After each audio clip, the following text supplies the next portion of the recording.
Hi friends, welcome back to our channel. ఇవాళ వీడియోలో మనం మల్లె మొక్కకి ఎక్కువగా పువ్వులు తీసుకోవాలి, అలాగే సీజన్ కంటే ముందు మనం పువ్వులు మొక్కకి రావాలి అంటే ఏం చేయాలో చూద్దామండి. అలాగే మీలో ఎవరైనా నా ఛానల్ కొత్తగా చూస్తున్న వాళ్ళైతే ప్లీజ్ సబ్స్క్రైబ్ చేయండి, లైక్ అండ్ షేర్ చేయండి.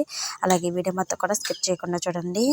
ఇక మల్లె మొక్క గురించి అయితే ఇదిగోండి, మనం పాత మల్లె మొక్కలన్నీ ఉంటాయి కదండి, మనం పువ్వులు అయిపోయాక పక్కకు పెట్టేస్తూ ఉంటాం. కుండీలలో వేసుకున్న వాళ్ళైతే తర్వాత పట్టించుకోం కదా, ఇలా నేలలో ఉన్నా సరే కుండీలలో ఉన్నా సరే ఈ మొక్క అంతా కూడా ఆకు అంతా కూడా మనం తీసేసుకొని మొక్క అంతా క్లీన్ చేసుకోవాలండి.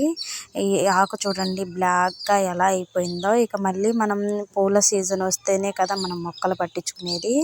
ఇక నేనైతే ఈ మొక్క అంతా కూడా ఆకంతా తీసేసుకుంటున్నానండి. చాలామంది మొక్కలు అవే పూస్తాయిలేండి సీజన్ వస్తే అనుకుంటారు, కానీ మనం మల్లె మొక్కలకి మంచి కేరింగ్ అనేది తీసుకుంటేనే అవి పువ్వులు అయితే వస్తాయండి.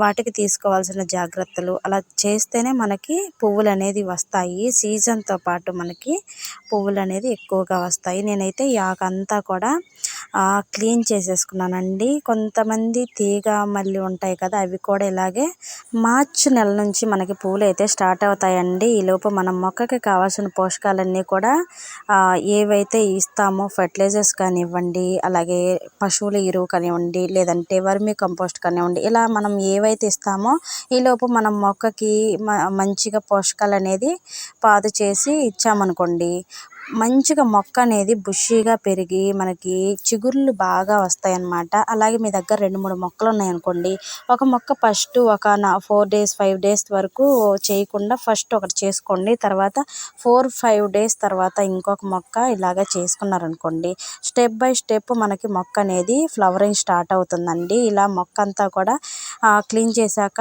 కింద మనం సాయిల్ అంతా కూడా లూజ్ చేసుకొని పాదులు చేసుకోండి. కుండీలలో వేసుకున్న వాళ్ళైతే 1 layer 2 layer తర్వాత మట్టి తీసేసుకొని మన ఇంట్లో వర్మీ కంపోస్ట్ కానివ్వండి, పశువుల ఎరువు కానివ్వండి, ఇలా ఉంటే మొక్కకైతే నేరుగా ఇచ్చేసేయండి. ఇచ్చేసిన తర్వాత అలా డైలీ మనం ఏ ఫర్టిలైజర్స్ అయితే ఇస్తామో అలా ఫర్టిలైజర్స్ అనేది ఇస్తూ ఉండండి.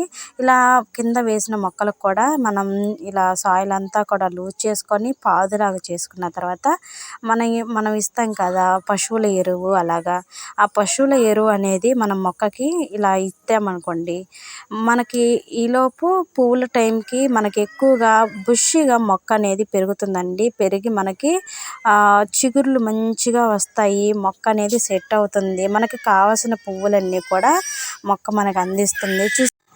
లేదు మా దగ్గర పశువుల ఎరువు కానివ్వండి, వర్మీ కంపోస్ట్ కానివ్వండి లేదు అని అనుకునే వాళ్ళు మాత్రం పులిసిపోయిన మజ్జిగ ఉంటే మాత్రం మొక్క అంతా స్ప్రే చేసి తర్వాత మొక్క మొదట్లో ఇవ్వండి. మంచిగా చిగుర్లు అయితే బుషిగా వస్తుందండి. మొక్క కూడా చాలా బాగా వస్తుంది. అంటే మనం మొక్కని క్లీన్ చేయగానే మనకి అందుబాటులో పశువుల ఎరువు కానివ్వండి, వర్మీ కంపోస్ట్ కానీ ఉండదు కదా, అందుకని మనం ఇలా పులిసిపోయిన మజ్జిగ వాటర్లో డైల్యూట్ చేసి మనం ఇచ్చామనుకోండి, మనకి మొక్క అనేది చాలా హెల్తీగా వస్తుంది, అలాగే బుషీగా పెరుగుతుంది. పువ్వులు అనేది మన సీజన్ కంటే ముందు అందుకోవచ్చండి. చూసారు కదా, మీకు మల్లె మొక్క గురించి ఎలా కేరింగ్ తీసుకోవాలి, ఎటువంటి ఫర్టిలైజర్స్ ఇవ్వాలి అనేది. అలాగే మీలో ఎవరైనా నా ఛానల్ కొత్తగా చూస్తున్న వాళ్ళైతే ప్లీజ్ సబ్స్క్రైబ్ చేయండి, లైక్ అండ్ షేర్ చేయండి. Bye friends.